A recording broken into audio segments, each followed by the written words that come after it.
ومما رزقناهم ينفقون والذين يؤمنون بما أنزل إليك وما أنزل من قبلك وبالآخرة هم يوقنون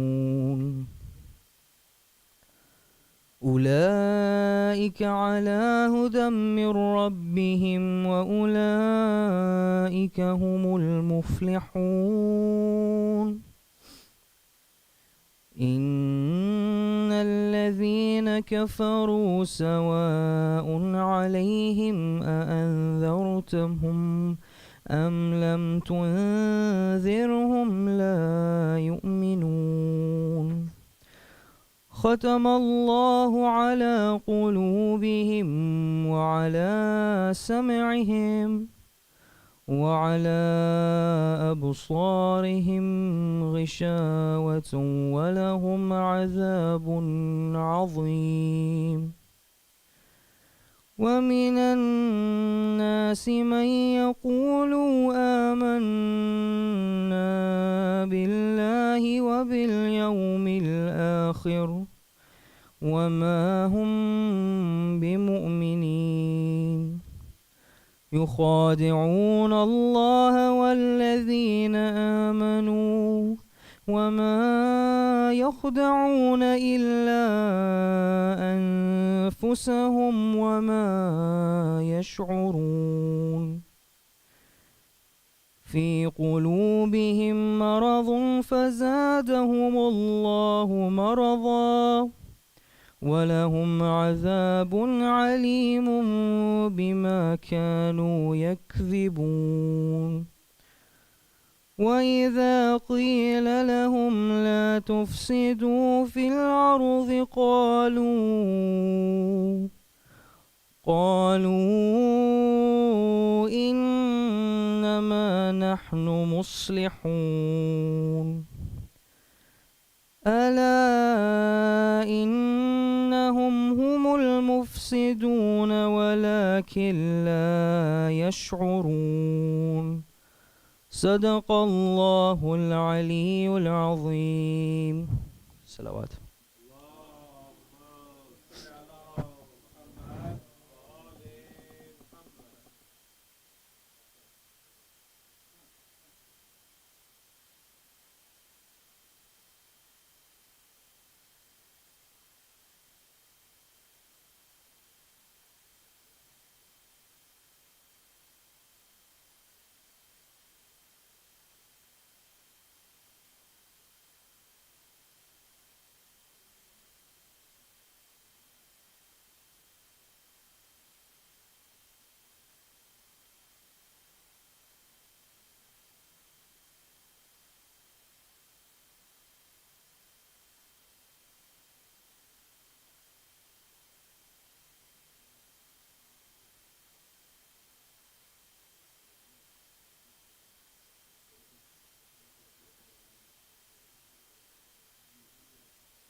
أعوذ بالله من الشيطان الرجيم. بسم الله الرحمن الرحيم. السلام عليك يا أبا عبد الله. السلام عليك يا ابن رسول الله. السلام عليك يا ابن أمير المؤمنين وابن سيد الوصيين. السلام عليك يا ابن فاطمة سيدة النساء العالمين. السلام عليك يا ثار الله وابن الثار والوتر الموتور. السلام عليك وعلى الأرواح التي حلت بفنائك. عليكم مني جميعا سلام الله أبدا ما بقيت وبقي الليل والنهار. يا أبا عبد الله، لقد عظمت الرزية وجلت وعظمت المصيبة بك علينا وعلى جميع أهل الإسلام، وجلت وعظمت مصيبتك في السماوات على جميع أهل السماوات. فلعن الله أمة أسست أساس الظلم والجور عليكم أهل البيت، ولعن الله أمة دفعتكم عن مقامكم وأزالتكم عن مراتبكم التي رتبكم الله فيها. ولعن الله أمة قتلتكم، ولعن الله الممهدين لهم بالتمكين من قتالكم. برئت إلى الله وإليكم منهم وأشياعهم وأتباعهم وأوليائهم. يا أبا عبد الله، إني سلم لمن سالمكم وحرب لمن حاربكم إلى يوم القيامة. ولعن الله آل زياد وآل مروان، ولعن الله بني أمية قاطبا، ولعن الله ابن مرجانا، ولعن الله عمر بن سعد، ولعن الله شمرا، ولعن الله أمة أسرجت وعلجمت وتنقبت لقتالك. بأبي أنت وأمي، لقد عظم مصابي بك، فأسأل الله الذي أكرم مقامك وأكرمني أن يرزقني طلب ثارك مع إمام منصور من أهل بيت محمد صلى الله عليه وآله. اللهم اجعلني عندك وجيحا بالحسين عليه السلام في الدنيا والآخرة. يا أبا عبد الله، إني أتقرب إلى الله وإلى رسوله وإلى أمير المؤمنين وإلى فاطمة وإلى الحسن وإليك بموالاته وبالبراءة ممن أسس أساس ذلك وبنى عليه بنيانه وجرى في ظلمه وجوره عليكم وعلى أشياعكم. برئت إلى الله وإليكم منهم وأتقرب إلى الله ثم إليكم بموالاتكم وموالاة وليكم وبالبراءة من أعدائكم والناصبين لكم الحرب وبالبراءة من أشياعهم وأتباعهم. إني سلم لمن سالمكم، وحرب لمن حاربكم، وولي لمن والاكم، وعدو لمن عاداكم. فأسأل الله الذي أكرمني بمعرفتكم ومعرفة أوليائكم، ورزقني البراءة من أعدائكم، أن يجعلني معكم في الدنيا والآخرة، وأن يثبت لي عندكم قدم صدق في الدنيا والآخرة. وأسأله أن يبلغني المقام المحمود لكم عند الله، وأن يرزقني طلب الثاري مع إمام هدى ظاهر ناطق بالحق منكم.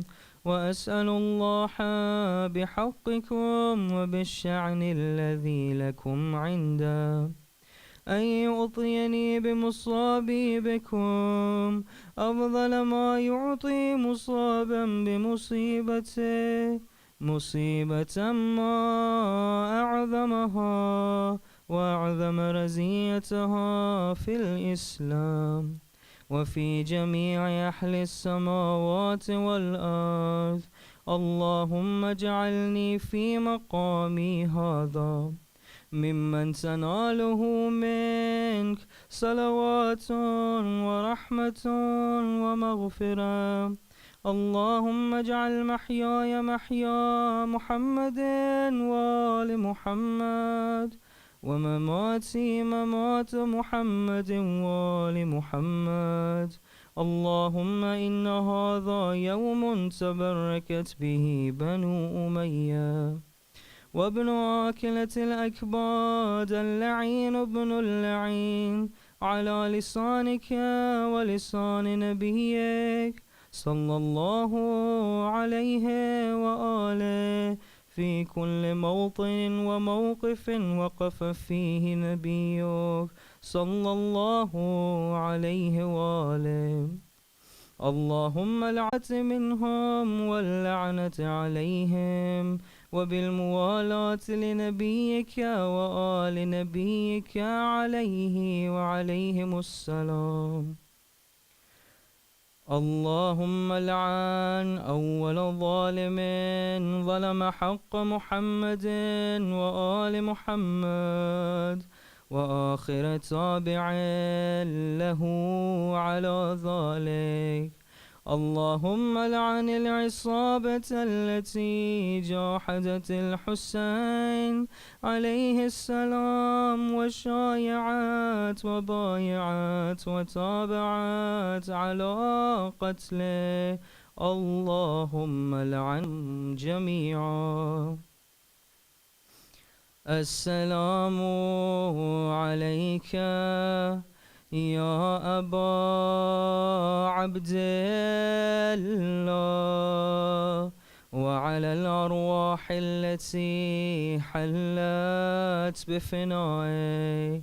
عليك مني سلام الله أبدا ما بقيت وبقي الليل والنهار، ولا جعله الله آخر الأحد مني لزيارتكم.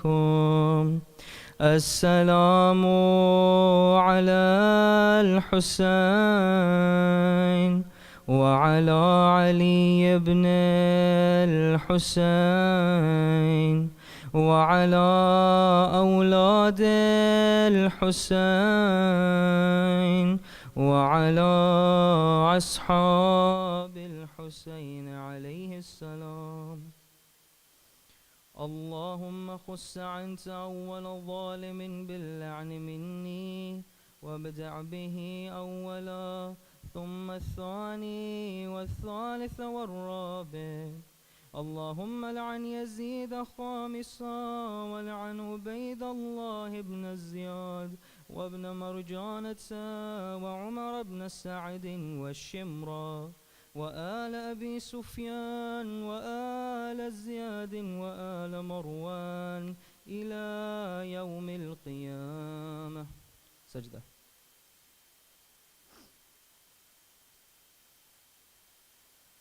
اللهم لك الحمد حمد الشاكرين، لك على مصابحهم، الحمد لله على عظيم رزيتي. اللهم ارزقني شفاعة الحسين عليه السلام يوم الورود، وثبت لي قدم صدق عندك مع الحسين وأصحاب الحسين الذين بذلوا مهجهم دون الحسين عليه السلام.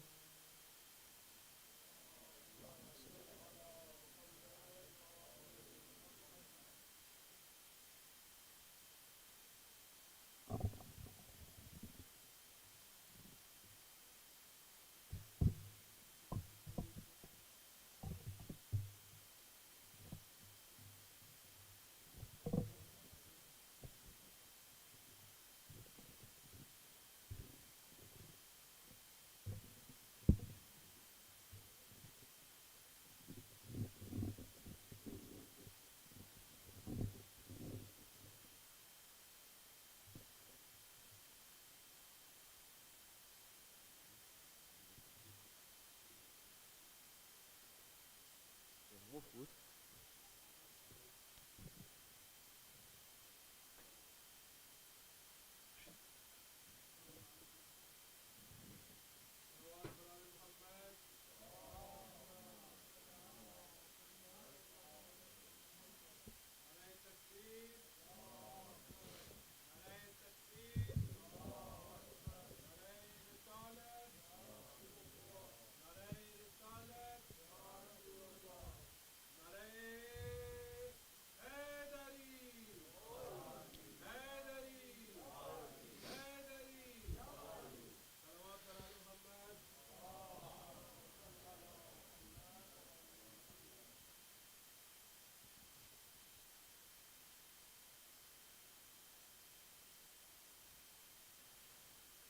أعوذ بالله من الشيطان الرجيم.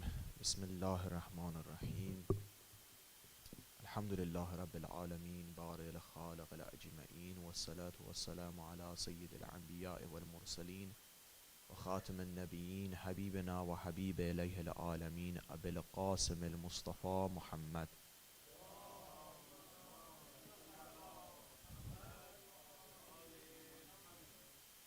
وعلى طيبين الطاهرين المعصومين، ولا سيما بقية الله في الأرضين، ولعن الدائم على أعدائهم أجمعين إلى يوم الدين. Assalamu alaikum to all the brothers and sisters. May Allah Azza wa Jal and Imam Hussein alayhi salam accept our mourning for Abu Abdullah, and may it be that tonight, the night of Hur, that just like Hur, we will come back from our sins and we will be forgiven from the many misdeeds that we've done throughout our lives, and we will truly be free like Hur was. Truly be free like Hur was after he was in the bounds of Imam Hussein alayhi salam. Well, in the beginning of the majalis we said, of course, the reasons why, and then we mentioned the reasons why we should have these majalis in the first lecture. In the second, we mentioned the philosophies of why we should even have the majalis. We said even the reason behind all of these things that we do, we give 4 Quranic reasons. And today it was deemed appropriate to mention from the leaving of Medina, where Imam Hussein alayhi salam left Medina, to when he got to Karbala. There's a few things that happened here. There's a few things that Imam Hussein alayhi salam said to his companions. Some of them in just between conversations, and some of them the khutbahs that he mentioned, which it was a speech to the masses that were with him. But sometimes they were private. Now, before we start, of course, tonight is the night of Hur, and we have to pay attention to one thing that I wanted to mention firstly, then go into inshallah, the lecture, is that, brothers and sisters, the most important thing that can save us, even if we have misdeeds, is adab, is manners. If we look at Hur, even though he made a huge mistake where he cut the water to Abu Abdullah al-Hussein, because of his manners, the way he kept his manner intact, he was able to come back from his mistakes. Manners are very important. We can even touch the hearts of non-Muslims with our manners. If we, for example, just forgive quickly and we say, oh, it's okay, and when they see our manners towards them, this is the greatest tabligh, this is the greatest advertising for Islam, what we do as Muslims. It is shown to non-Muslims with the actions of us. Even though, if you look at it in a logical sense, the actions of a Muslim does not entail what Islam it is in its essence. Of course it's not, because we can make mistakes. Humans can make mistakes, and when Muslims make mistakes, it doesn't mean that Islam has said this. We've seen this. You can see ISIS doing so many of these things, and they interpreted this from the Quran itself, even though it's not true. We see different Muslims even fighting amongst each other. We ourselves are full of mistakes. This doesn't entail Islam. This is a personal thing. This is my mistake. However, the first thing that people see from the outside is my deeds. And we're the same, even us. When we look at a different religion, Christianity, even other faiths like Sunnis, when we look at them, we look at their deeds first. Now, whether it is true, whether it's the right thing to do or the wrong thing to do, it doesn't matter here. It's what is seen. This is the first thing that is seen. So manners are very important. How we act is very important. Hur, the thing that saved him is the manners he showed, the respect he showed to the mother of Abu Abdullah al-Hussein, Bibi Fatima. Salawatullah.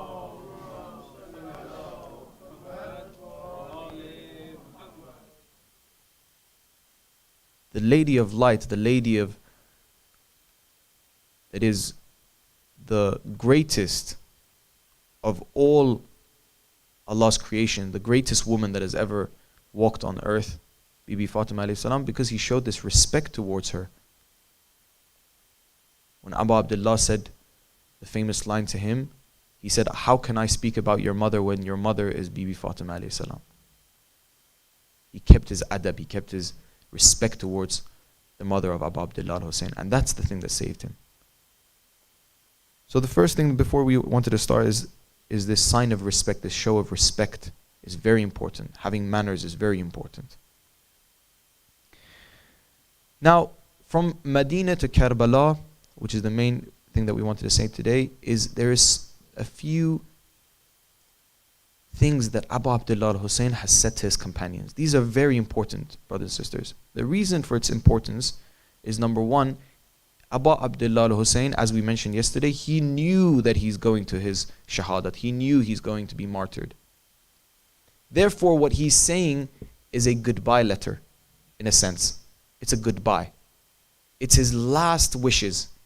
It is his will, in a sense. The will that he's leaving behind for us to act upon. Not will as in the will that we have, that I leave my belongings to someone. No, as a will, as in my last testament. And we have this in ulama as well, though. Many of the famous ulama, they leave a will, and the will is full of just akhlaqi notes, akhlaqi points that these ulama have mentioned, that these are very important. If I reached anywhere, it's because of these points. Ayatollah Sa'adat Parvar, rahmatullah alayh, for example, he has a few of these. They call them in Farsi, we say pand. Just to wake you up. It's a wake-up call. So these are very important. Now, this is Imam Hussein alayhi salam saying this. So the last visit to Mecca, now he knows he's going towards Karbala. He's saying the important things. Sometimes he speaks about the fazail of his own soldiers, which that's a conversation for another time. But sometimes he is advising us in our own lives. The first thing is to follow in the footsteps of Rasulullah and Imam Ali alayhi salam. Now he's mentioned both. He hasn't just said Rasulullah, and there's many reasons. There's one quick reason, just to quickly go by, is that Amir al-Mu'mineen is the nafs of the Prophet. Whenever we even mention the Prophet, it's like we are mentioning Amir al-Mu'mineen in the same time. There's a riwayat from Imam Baghr alayhi salam, and they asked from Imam Baghr alayhi salam, what is the highest fazilat that has been mentioned for Ali ibn Abi Talib? Imam Baghr alayhi salam says that in the Quran it said that Amir al-Mu'mineen is the nafs of the Prophet. Ayah Mubahila. Anfusana wa anfusakum. Anfusakum. Who's anfusakum? It's Ali ibn Abi Talib. Abna'ana wa abna'akum wa nisa'ana wa nisa'akum. Wa anfusana wa anfusakum. Anfusana here, Amir al-Mu'mineen alayhi salam. Allahumma salli ala. Now, here Abu Abdullah al-Hussein is mentioning the importance of following in the footsteps of Rasulullah. Why? Because this is what he wants to this is the thing that he wants to wake up in the hearts of the people. No one's following in the footsteps of Amir al-Mu'mineen and the Prophet anymore. People are even doubting if Amir al-Mu'mineen was a good person at this time. As we mentioned yesterday, people have gone astray so much. The sunnah of Rasulullah is gone. A lot of ahadith, a lot of lies have been fed to the people. Their religion is completely going astray to another dimension. It's not even in this dimension. And Abu Abdullah al-Hussein is waking them up that don't forget that the only way to sa'adat, the only way to mortal felicity, if we want to reach it, is following in the footsteps of the Prophet. He's the one that brought us the message from Allah how to live our lives. He brought us the instruction manuals. Without that, what are we going to do? Just as an example, when you go and buy something from IKEA, and if you try to assemble it yourself, a few nuts and bolts are left extra. And you think to yourself, well, where were these? It's still standing, if it stands. Without the right manual, we're missing pieces. And this is not a joke. It's not just a little something I bought from IKEA that I can go change it tomorrow or I can return it. This is your life and you only have one chance. One chance. It's the life you have now. Allah is giving you chances until that last breath. That last breath is gone. There's no coming back from it anymore. There's a famous fable, a story, where they put these people in a desert. And in this desert it was very, very dark. It was a very dark desert full of stones. These stones were it was just black, chrome black.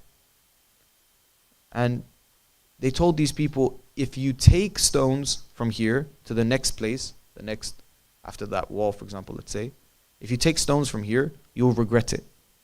However, if you don't take stones from here, you still regret it. See, if you take stones, you'll regret it. If you don't take stones, you'll still regret it. So some people, they didn't take anything. They thought, if I'm going to regret it anyway, why should I even take these stones? Some people thought, okay, well, if I'm going to regret it anyway, then might as well take a little bit. At least I know what it is. Some people took loads, but then they thought, okay, I can't even carry anymore. When all of them went to the other side, they realized that all these stones turned into gold. The one that didn't take it was upset. Why didn't I take anything? Now I have nothing. The ones that took it, they were thinking to themselves, why didn't I take more? Why didn't I fill this pocket? Why didn't I fill that pocket? Why didn't I put it in my hoodie even? Why didn't I just carry it with whatever I could? And this is what this is just a metaphor for this world. Whatever we do, we say, I wish I did more. It's been said that Ayatollah Qadi rahmatullah alayhi, after he passed, he mentioned to one of his students after he passed that for every day I would read Ziyad Ashura with Sadlan and Sad Salam every day. Now that I've gone to the other side, I think to myself, I wish I would do 2. I would read 2 Ziyad Ashura every day. You still wish for more. Even no matter how much you do. So we only have one chance. We can't take it for granted. We need a manual. And that manual is the manual that the Prophet and Imam Ali alayhi salam, it was in their hands. The Prophet brought it, and the tafsir of it was with Amir al-Mu'mineen. He explained it. He acted upon it. And he showed us the way. This is very important.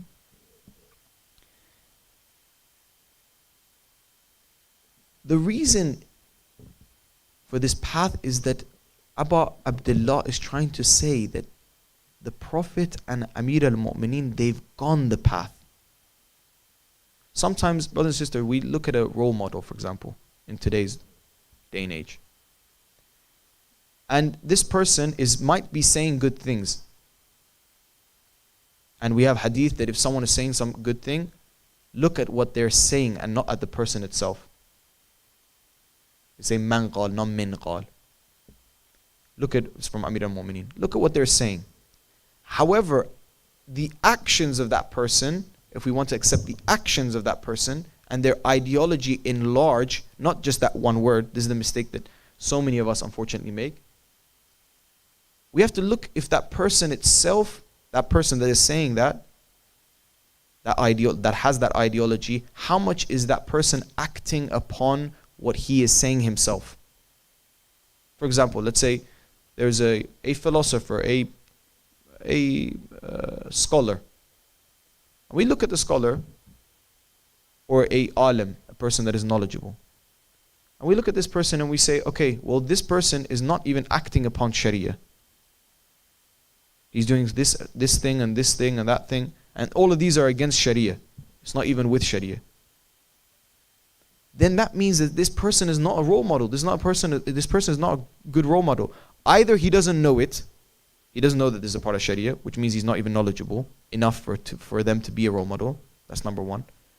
Either they do know it and they still don't act upon it, which is even worse, because they're not acting themselves. How are we supposed to accept this person that he's not even acting upon the knowledge that he knows himself? So we don't have any reason to accept this person's ideology. However, this person might say one good thing. Might say a point which is we can use in our lives. Yeah, you can take the point. We can take the point. Unfortunately, this hadith of Amir al-Mu'mineen, they bring it up too much and they add way too many things to it where it's not true. That word itself, it might be good. And the way we know if that word that he said or the point or the quote or whatever that they've said is good is if I take that and I compare it, number one, to logic, to my brain. Not my brain, logic. Logic as how it is. Because unfortunately, in today's world, we say my truth. There's no my truth. There's the truth. One thing, one truth. Logic is one thing. You have to prove what you're saying. And when you prove it, it's universal. If I prove it and it's universal, then it's for everyone. So one thing I have to examine it with is logic. Number two is with my religion, with Quran, with Sunnat, with Ahadith. So I can take that one thing and compare it and see if it's good. If it's good, yeah, I'll act upon it, for example. But that doesn't mean just because of this one word or two words or many things or books or speeches that this person gave, I'm going to accept this person in large. And now with Abu Abdullah al-Hussein in this example is saying that we should be following in the footsteps of Rasulullah is because he is a person that has gone the way, reached Kamal, he is Insan Kamil, he is a complete human being, and that is what we can follow. And this is the exact reason why in the faith of Shia we say that the prophets,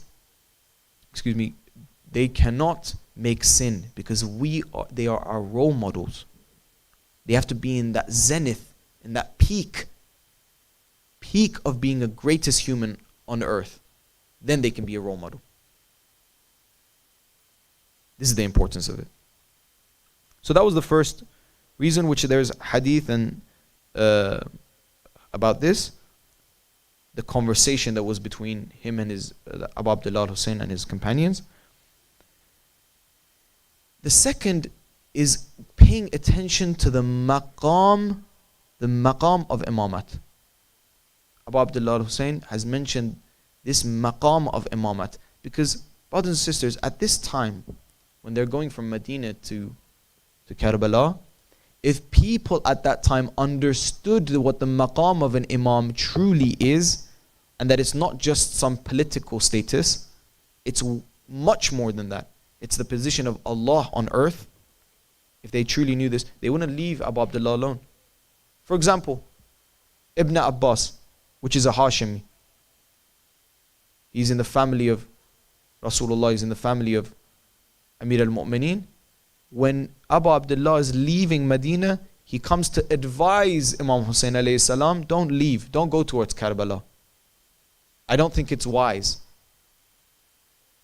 Even though Ibn Abbas at that time was a mufassir, he did tafsir of Quran for people. And even Ibn Abbas would come and give examples from the Quran of the maqam of Amir al-Mu'mineen. This was Ibn Abbas. However, if he truly understood the maqam of imamat, what it truly is, would he even come and advise Abu Abdullah al-Hussein? What are you going to advise Abu Abdullah al-Hussein? He has everything within him. What is this? He would be like other companions, where when Imam Hussein alayhi salam is going somewhere, he would follow him. What am I going to advise you? You know everything. You are Khalifatullah. You're the Khalifa of Allah. If that's the case and there's no hijab for you with your eyes, you see everything, you know everything, I'm going to advise you to not leave Medina and go towards Karbala. It sounds funny. For a person that understands imamat, it sounds funny. And at that time, don't look at it in nowadays where we understand imam. At that time, it wasn't that clear. Yes, it was very clear to Salman and Miqdad and Abu Zar and so on and so to Habib ibn Mazahir and all these people at those times, in the Jang al-Siffin and before, after, there was a few people. And it's interesting enough that these people that knew the maqam, they were always called Shia Ali, the Shia of Ali.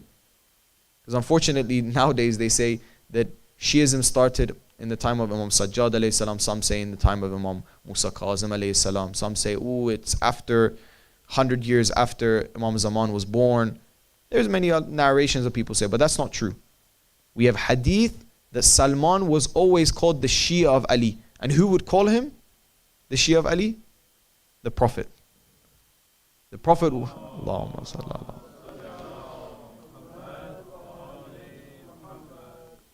Prophet ﷺ would call him the Shia of Ali, the follower of Ali. Miqdad as well.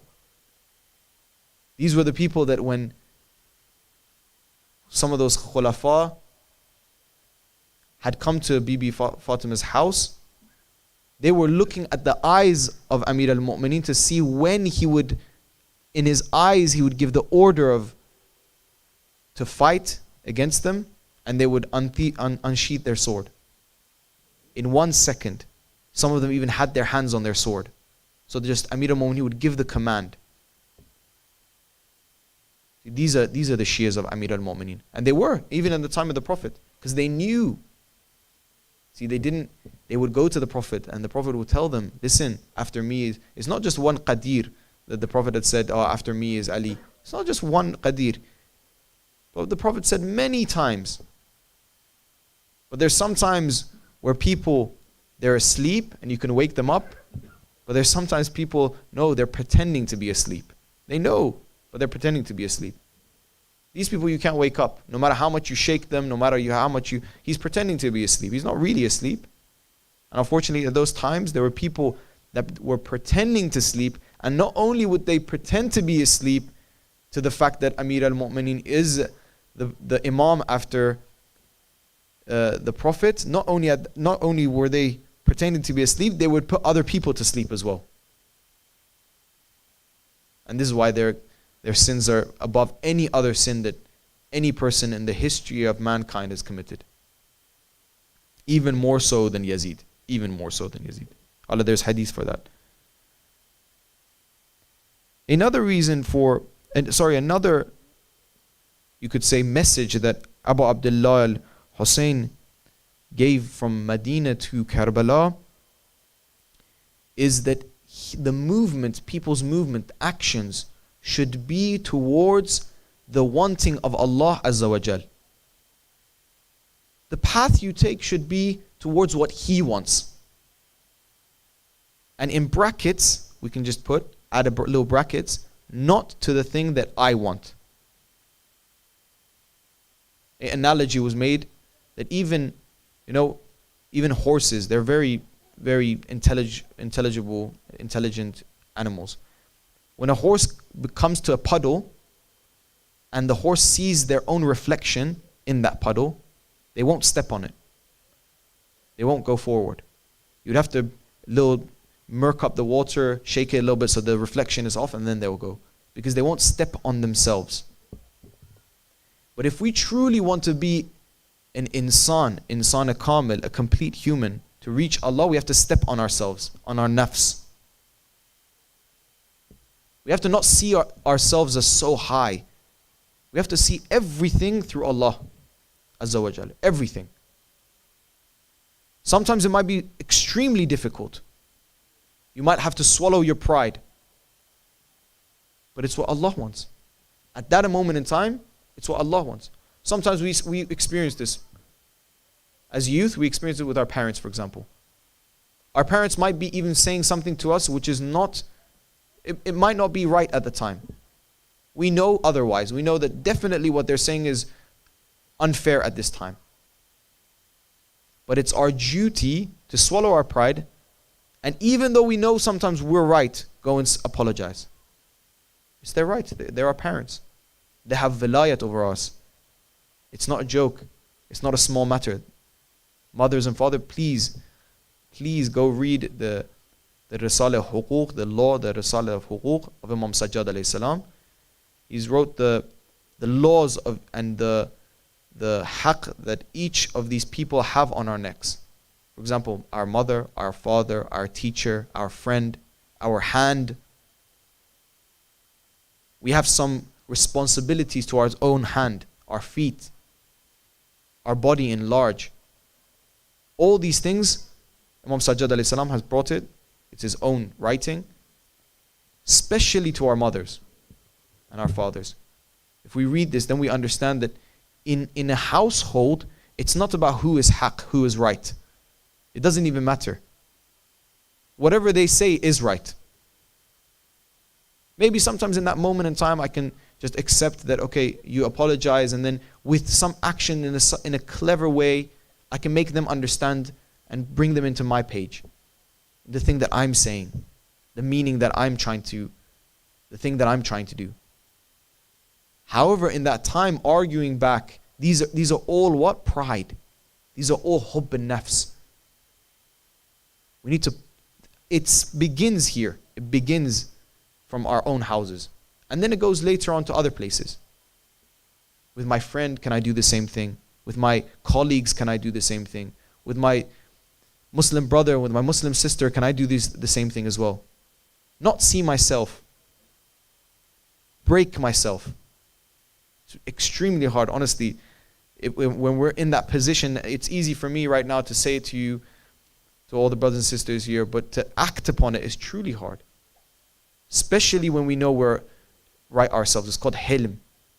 When I know I'm right in a certain issue, and I might be even wrong. Later I might find out that I was actually wrong. But in that moment in time when you truly believe you're right and the other person is wrong, to control, to take back a second. To give them something to, okay, let's discuss it, or let them feel that they're right at that moment in time. The world won't come to an end. Nothing will happen. but it's pride. It's pride.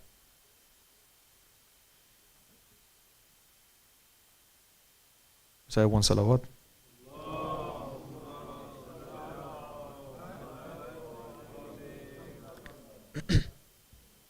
Another important message that Abu Abdullah Hussein has said from Medina to Karbala, which is extremely important in our day-to-day lives. Listen, brothers and sisters, again, I just want to emphasize on this point that this is the last messages of Abu Abdullah Hussein.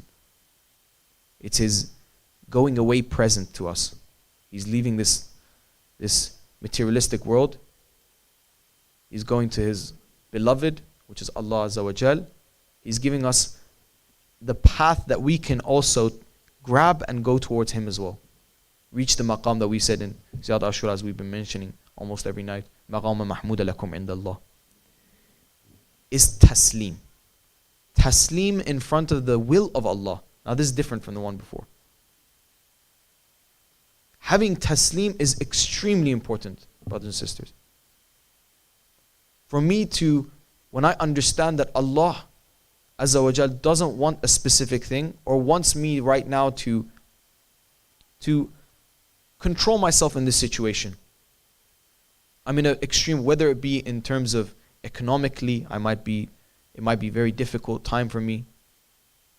It might be for a certain illness of my beloved. It might be for X, Y, and Z, many reasons. That at this time, I need to be taslim. I need to accept that Allah Azza wa Jal wants this for me at this moment in time. And I need to accept this. And this taslim even goes with ahkam. There is some ahkam that we need to do taslim on. I remember a couple of months ago there was a certain person, they came and asked that they gave a sum of money, a big sum of money to one of their friends. They gave this sum of money to their friend, and it took this friend a long time for them to give the money back. Let's say like 2 years, for example. I can't remember exactly, but it was over a year. And he came to ask, and I said to him, yes, because a year has gone by, you need to give khums on that. He's like, wait, why do I have to give khums on that? I said, because a year has gone by. The day of your khums has come, and that's a money that is extra to it. You need to add this money according to the money that you have altogether, and 1/5 of it you need to give khums. And he couldn't accept this. This is extremely difficult. And we actually have hadith that the Prophet says, for my ummat, for Muslims, there's two things very difficult for them to accept. One is imamat, where we see loads of Muslims then drop, only a few stay, because mostly people are Sunni. And secondly, khums. And this is where even Shia faith people drop many, giving khums. And if you pay attention, when people have waswas towards wudu, for example, they keep doubting themselves. Waswas is a type of doubt. That I doubt myself. Did I wash my hand? Did I do mass on my head? Did I do this? Did I pray 3 rakat or did I pray 4 rakat? Or am I on my 4th rakat, or maybe I'm on my 5th rakat? This happens to people. But no one ever has doubts on did I pay my khums or if I didn't pay my khums. On that day, it pains us so much that we're giving this money away that we will remember it. If you tell the person after 2 years, they'll still remember the day they gave that khums. No one has waswas here. But it's the amr, it's the want of Allah Azza wa Jal. He's saying, listen, in this, all of this money, everything you have, you got it from Allah. Now He's asking you 1/5 giveaway. Why is this so difficult? But it is. It's extreme. Why? Because we don't actually truly, if we look deep down in ourselves, all of it, we don't see it from Allah. We see it from ourselves. There's me still stuck to us. We don't truly see it from Allah. We see it from ourselves. That's why it's difficult.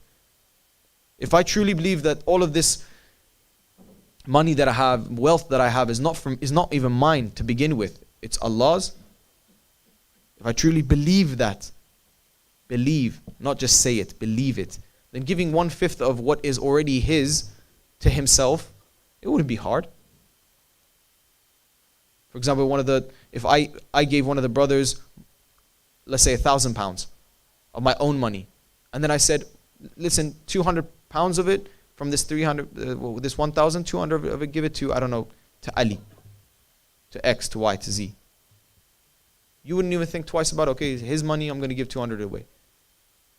See? It's very simple, very easy, because you don't see it as yours.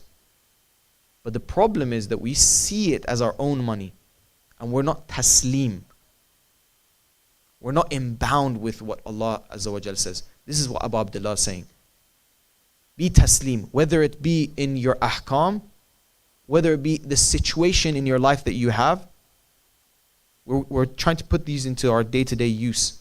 We don't want to just say things and then we'll go away from here tomorrow and then it'll just be one thing I heard. And no, we want to use this. We want to learn from each Muharram.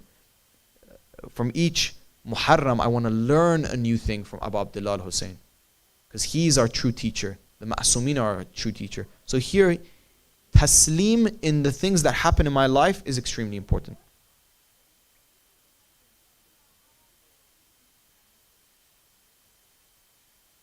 A second, well, third, fourth, I lost count of which quote or which thing that Abu Abdullah said from Medina to Karbala. Another one which is a little bit even more, let's say, purified than taslim is having rida. Pay attention to this. Another one is having rida. Not just taslim, but having this rida. Now what is rida?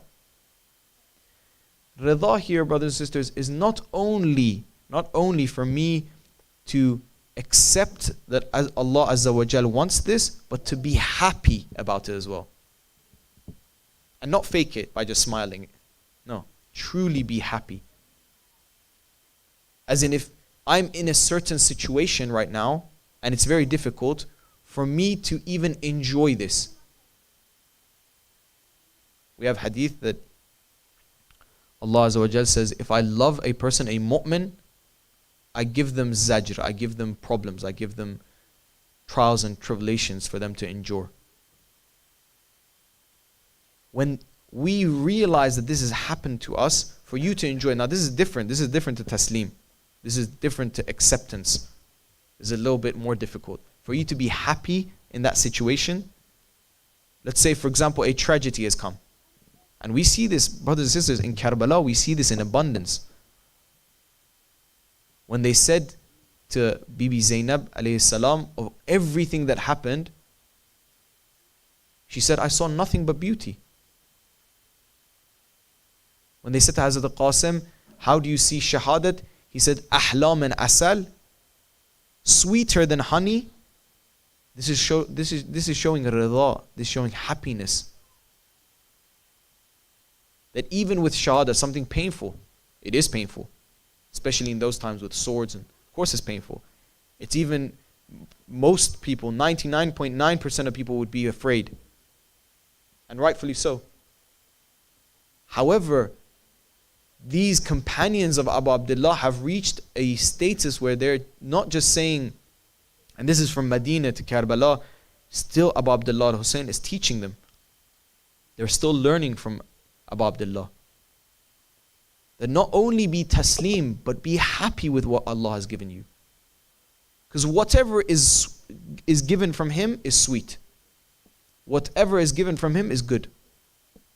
And if we truly love Allah Azza wa Jalla, if we truly love Him, anything from Him is beautiful for us.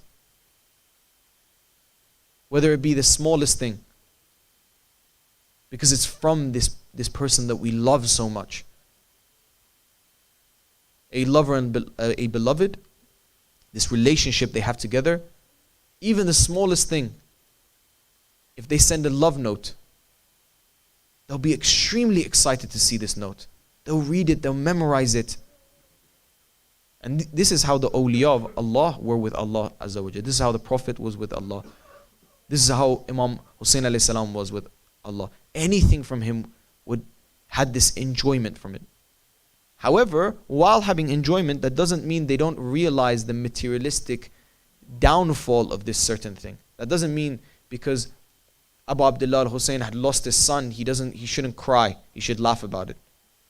while he enjoyed this, it was an enjoyment because it was from Allah. Of course, the face value of what has happened is the killing of a martyring of a 6-month-old or 6-month-old child which had done nothing to these people. Of course that is painful.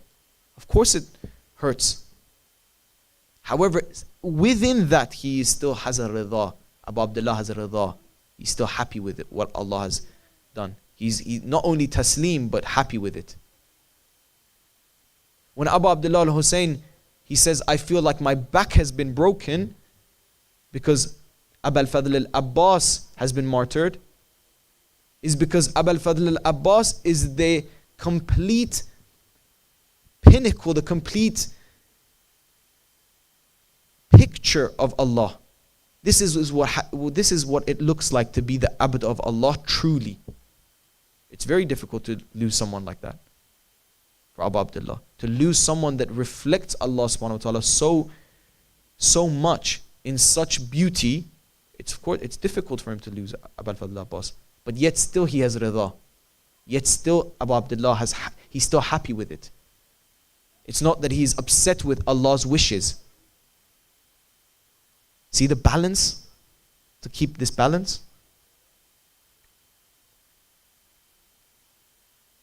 There's many, there's not enough time to say all of them, but one last one that is important to mention is that Abu Abdullah al-Hussein from Medina to Karbala mentioned to all his companions and after them to all of us that we all come back to Allah Azza wa Jal.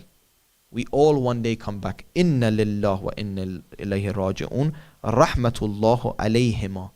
And after saying Inna lillah wa inna ilayhi raji'un, Abu Abdullah says rahmatullahi alayhima.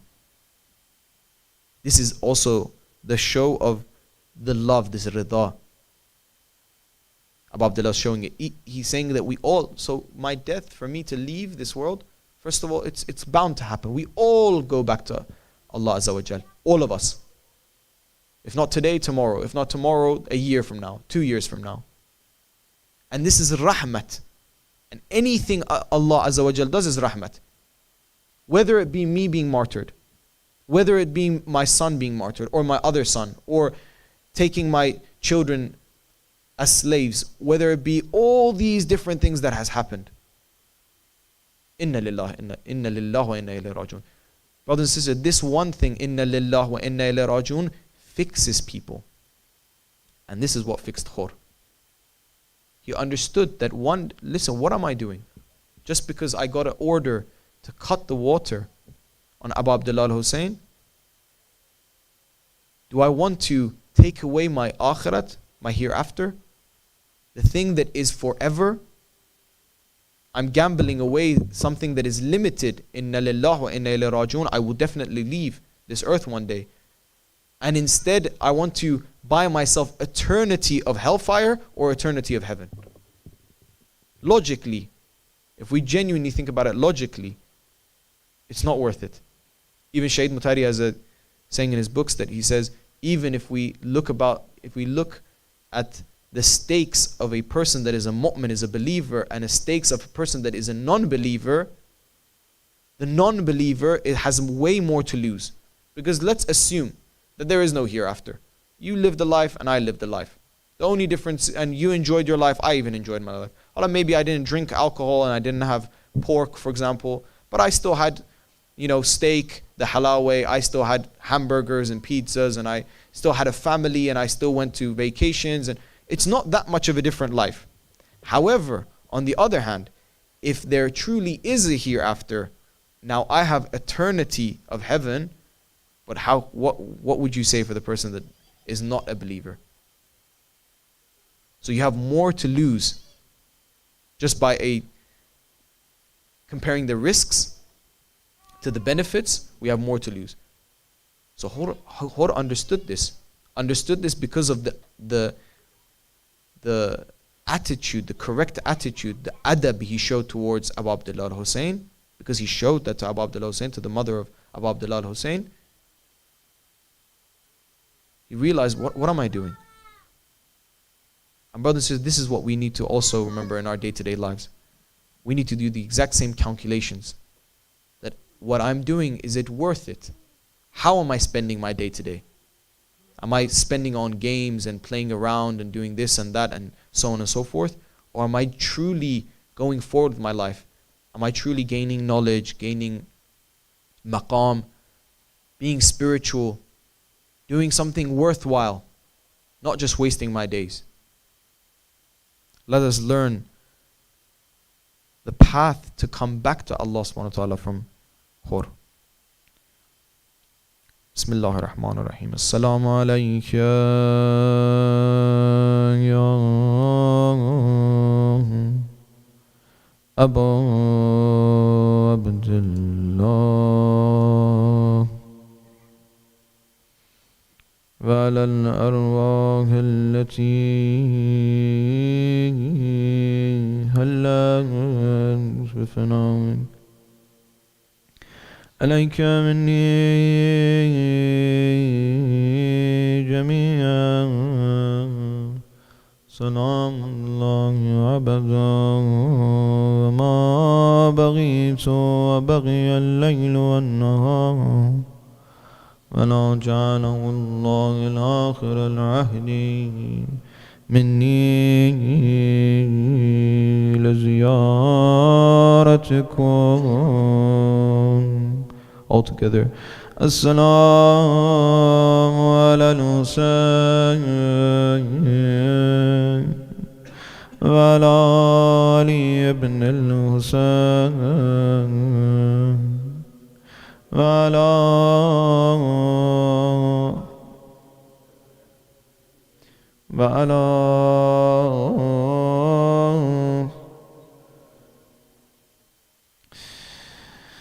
Ya Aba Abdullah, how I have pierced your heart. We're speaking from the tongue of Hur, and how ashamed he is in these last moments. That why, oh Allah, why did I commit such a mistake? And he's still ashamed of it.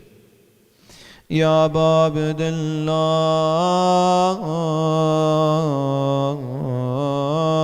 in these last moments, I'm still ashamed.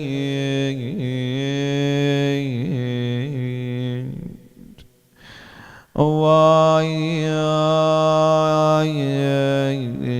did I cut the water from your children? May my hand have been broken in that moment, that I wouldn't have done such a thing. Ya Aba Abdullah, I come to you with the Quran in one hand and a sword in another. May by this Quran you forgive me, or by this sword rid me of my sin. Ya Aba Abdullah, how can I face your mother, Bibi Fatima? What will she say when I look upon her?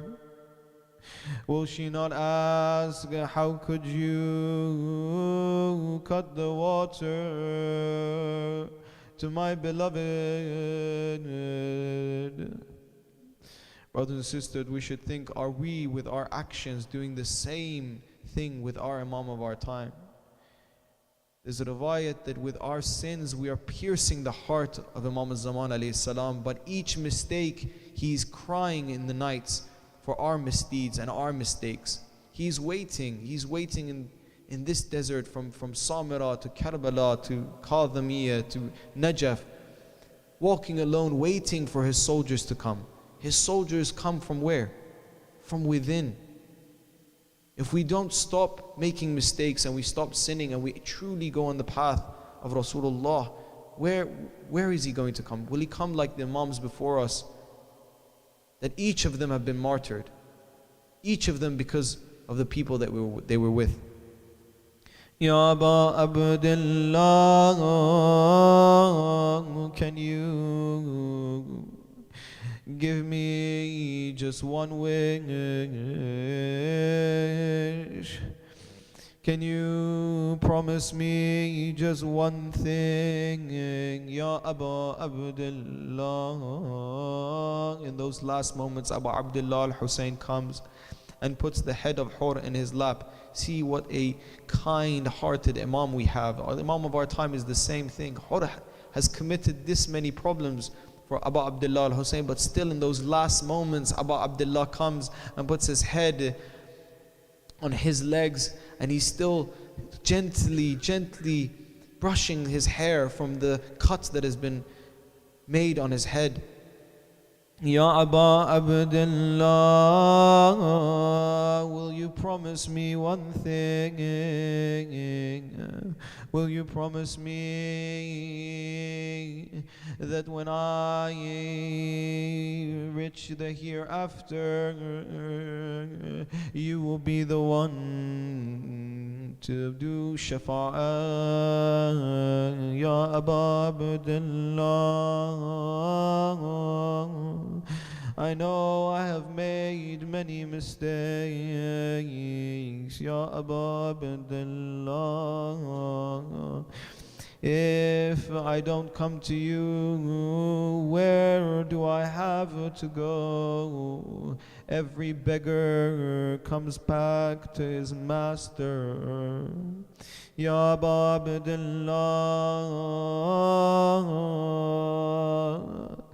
please, بيني وبين الله عز وجل ذنوبا. Ya Aba Abdullah, Ya Wali Allah, these are my last moments. Save me from myself. Let me not be ashamed in front of Bibi Zahra. Ya Aba Abdullah, سيعلم الذين أي منقلب ينقلبون باسمك الأعظم أجل الأكرم بك يا الله يا الله يا الله يا الله يا الله يا الله يا الله. We pray to the Imam of our time. Ya Imam al-Zaman, save us from ourselves. Ya Imam al-Zaman, protect us in the times that are very, very, very problematic for all of us. Truly it is problematic, these times that we are in right now. Ya Imam al-Zaman, Ya Imam, please let us be, we know we're sinners, we know we make loads of mistakes and day by day, but give us this blessing that we would one day be your soldier. Salawat by Muhammad wa ala Muhammad.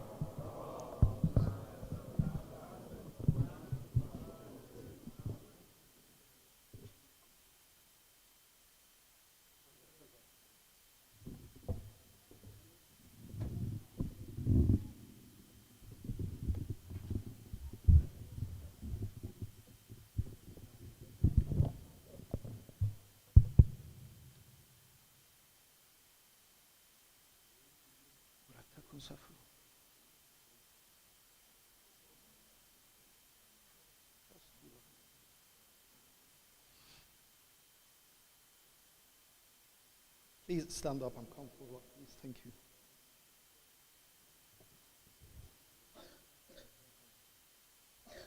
Make a salawat ala Muhammad wa ali Muhammad.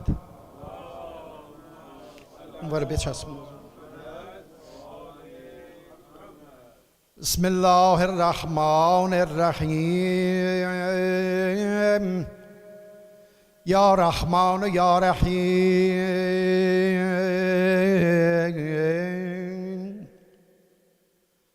اللهم كن لوليك الحجة ابن الحسن صلواتك عليه وعلى آبائه في هذه الساعة وفي كل ساعة وليا وحافظا وقائدا وناصرا ودليلا وعينا حتى تسكنه أرضك طوعا وتمتعه فيها طويلا برحمتك يا أرحم الراحمين. صلوات.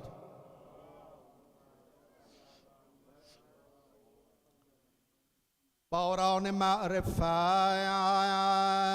ز سحاب محرم است، آباد آن دلی که خراب محرم است.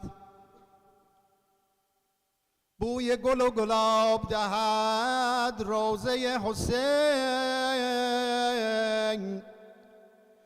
گل دیدگان و اشک گلاب محرم است. حیدر مدد بگو نه هراس از حرامیان، شور ولایت ارزش ناب محرم است. رأس بریده بر سر نیداد این پیام، قرآن کتاب نور کتاب محرم است. حسین جان all together حسین جان حسین جان.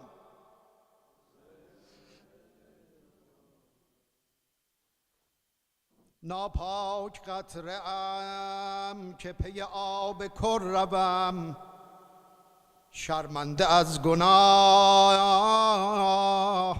به دنبال حر روم. آموختم ز حر به دربار اهل بیت، با دست خالی آیم و با دست پر روم. صلوات.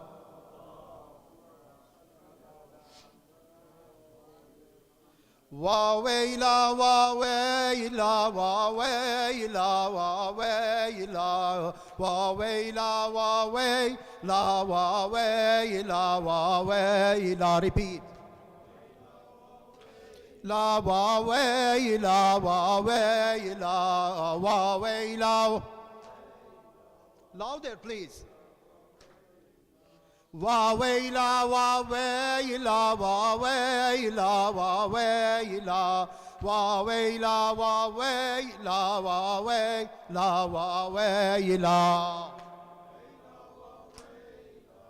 wayla waawayla waawayla. من حرم و والله تا زنده هستم، من حرم و والله تا زنده هستم، از روی ماه تو من شرمنده هستم. واویلا واویلا واویلا وا.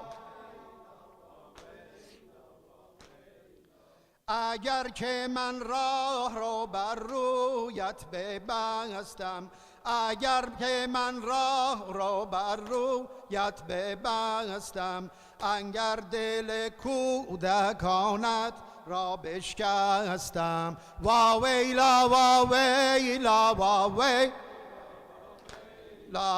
واویلا.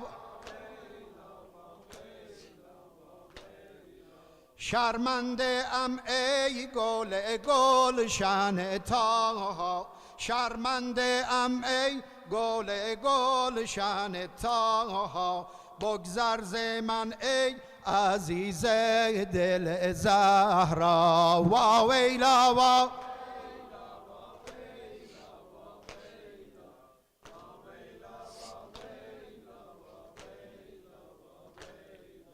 عشق منی یا حسین عشق منی یا حسین louder please عشق منی یا حسین عشق منی یا حسین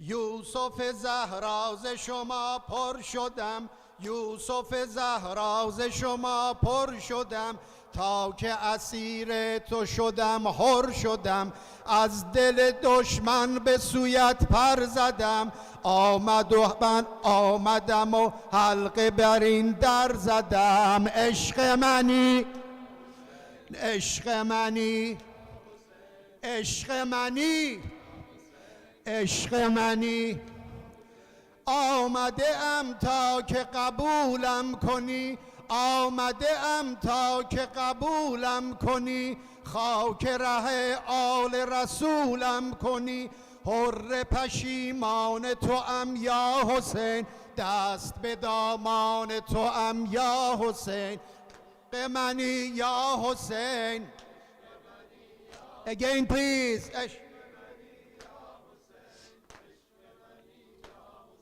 یک نگه افکن همه هستم بگیر ای پسر فاطمه دستم بگیر روز نخستین به تو دل باختم در دل من بودی و نشناختم دست نیاز من و دامان تو دست نیاز من و دامان تو کوه گناه من و غفران تو حر پشیمان تو ام یا حسین دست به دامان تو ام یا حسین عشق منی یا حسین عشق منی یا حسین عشق منی یا حسین عشق منی یا حسین عشق منی یا حسین عشق منی یا حسین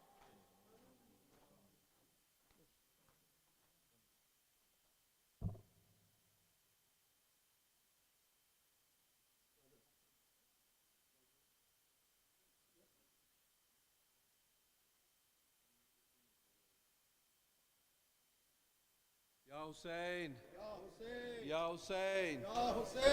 Hussein, Ya Hussein, Ya Hussein, Ya Hussein, Ya Hussein, Ya Hussein, Ya Hussein, भूला है न भूलेगा ता हश्र ज़माना भूला है न भूलेगा ता हश्र ज़माना भूला है न भूलेगा ता हश्र ज़माना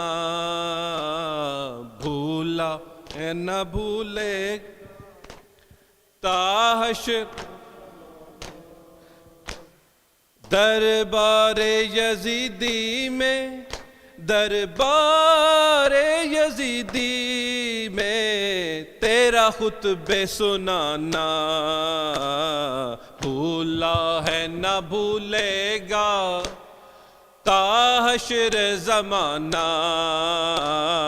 भूला है न भूलेगा ता हश्र ज़माना तेरे पर्दे पे कुर्बान तेरे भाई के सदके तेरे पर्दे पे कुर्बान तेरे भाई के सदके आता है जिसे दीन पे घर बार लुटाना भूला है न भूलेगा ता हश्र ज़माना भूला है ता हश्र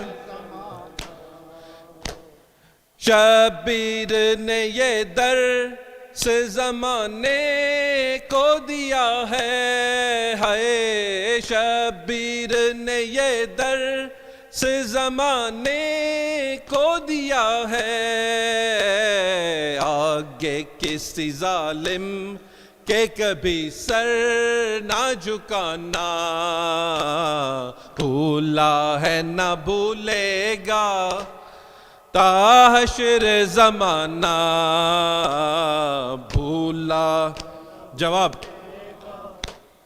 تا حشر زمانہ، حرمل یہ تیرا جرم کبھی چھپ نہیں سکتا ہے، حرمل یہ تیرا جرم کبھی چھپ نہیں سکتا، پانی کے عوض تیر سے اصغر کو سلانا، بھولا ہے نہ بھولے گا تا حشر زمانہ، بھولا ہے نہ بھولے تا حشر، شبیر کی عظمت ہے یہ شبیر کی جرت ہے، شبیر کی عظمت ہے یہ شبیر کی جرت، مقتل سے وہ اکبر کے لاشے کو اٹھانا، بھولا ہے نہ بھولے گا تا حشر زمانہ، بھولا ہے نہ بھولے گا تا حشر زمانہ، مشتاق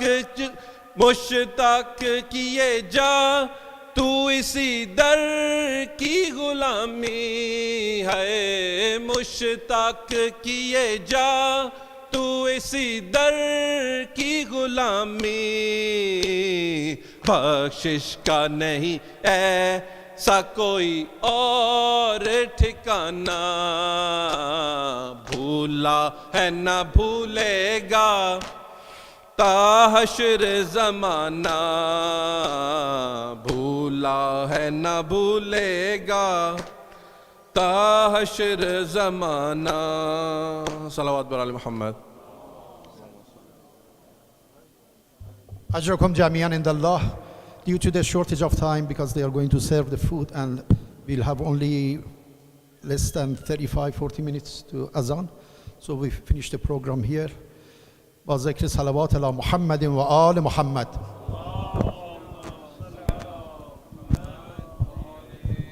نسألك اللهم وندعوك باسمك العظيم الأعظم العز الجل الأكرم بحق محمد وعلي وفاطمة بالحسن والحسين وتسعة المعصومين من ذرية الحسين عليهم السلام وبدم المظلوم وبدماء شهداء كربلاء. يا الله يا الله يا الله يا الله يا الله يا الله يا الله يا الله يا الله يا رحمن يا رحيم يا مقلب القلوب ثبت قلبي على دينك واكفنا يا قاضي الحاجات ويا كافي المهمات إنك مجيب الدعوات إنك على كل شيء قدير برحمتك يا أرحم الراحمين. صلوات صلى على محمد وآل محمد.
Make a salawat ala Muhammadin wa ali Muhammad.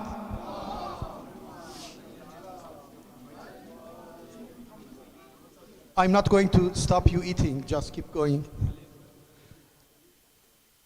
Still we have time, 15 minutes for Azan. Just to remind you about the, donations, please, we still, the organizers told me still, shortage of money. Just the only thing is those taxpayers, UK taxpayers, please donate via banking, yeah? It's much better, as you know, we get 25% extra. That's all. Inshallah, tomorrow, because the Niyaz will be, packed in the containers, so we will start the same, 8 p.m. inshallah. Make another salawat ala Muhammad wa ali Muhammad.